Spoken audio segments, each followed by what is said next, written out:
మనం చేస్తే తినేవాళ్ళు కాకుండా మన కోసం కూడా చేసి పెట్టేవాళ్ళు ఒకరు ఎవరైనా ఉన్నారు అంటే అది అమ్మగారి ఇంట్లోనే కదండి. సో రీసెంట్గా నేనైతే అకేషన్ ఉందని ఇంకా అమ్మ వాళ్ళ ఇంటికి వెళ్ళినప్పుడు ఈవినింగ్ టైం ఏదైనా స్నాక్ తినాలనిపించినప్పుడు నాకైతే మాత్రం మా అక్క వాళ్ళ అమ్మాయి అంటే మా అమ్మాయి నా కోసం అయితే ఒక స్నాక్ చేసి పెట్టిందనమాట. అది కూడా సోయా చంక్స్తో. దాని పేరు కూడా చిల్లీ సోయా అంటండి. టేస్ట్ అయితే మాత్రం చాలా బాగుంది. వెజ్ మంచూరియన్కి ఏ మాత్రం తీసుకోకుండా టేస్ట్ అయితే మాత్రం వేరే లెవెల్లో ఉందన్నమాట. మనం ఎప్పుడైనా ఈవినింగ్ టైం అలా బయటకు వెళ్ళినప్పుడు పుల్ల పుల్లంగా కారకారంగా ఏమైనా తినాలనిపించినప్పుడు బయట తింటే భయంగా ఉందనిపించినప్పుడు ఇలా సోయా చంక్స్ ఉంటే చాలండి ఇంట్లో మనం ఈ రెసిపీ అయితే ఈజీగా చేసేసుకోవచ్చు.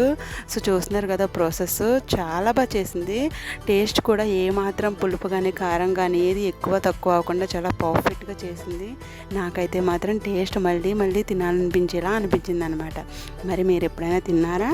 నేనైతే మాత్రం రీసెంట్గా తిన్నానండి. నేను ఎప్పుడు కూడా దీని పేరు వినలేదు. నాకు వెజ్ మంచూరియా తెలుసు, కానీ ఇలా కూడా సోయా చంక్స్తో ఈ రెసిపీ కూడా ఉందని చెప్పేసి నాకైతే రీసెంట్గా తెలిసింది మా అమ్మాయి వల్ల అనమాట. సో ఇలాంటప్పుడు అనిపిస్తుందేమో మనకు కూడా ఒక కూతురు ఉంటే బాగుంటుంది అని చెప్పేసి.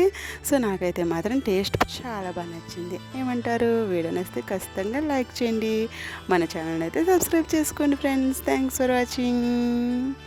It's tasting time. తప్పకుండా కుదిరితే మీరు కూడా ఒకసారి ఇంట్లో ట్రై చేయండి. ఓకేనా?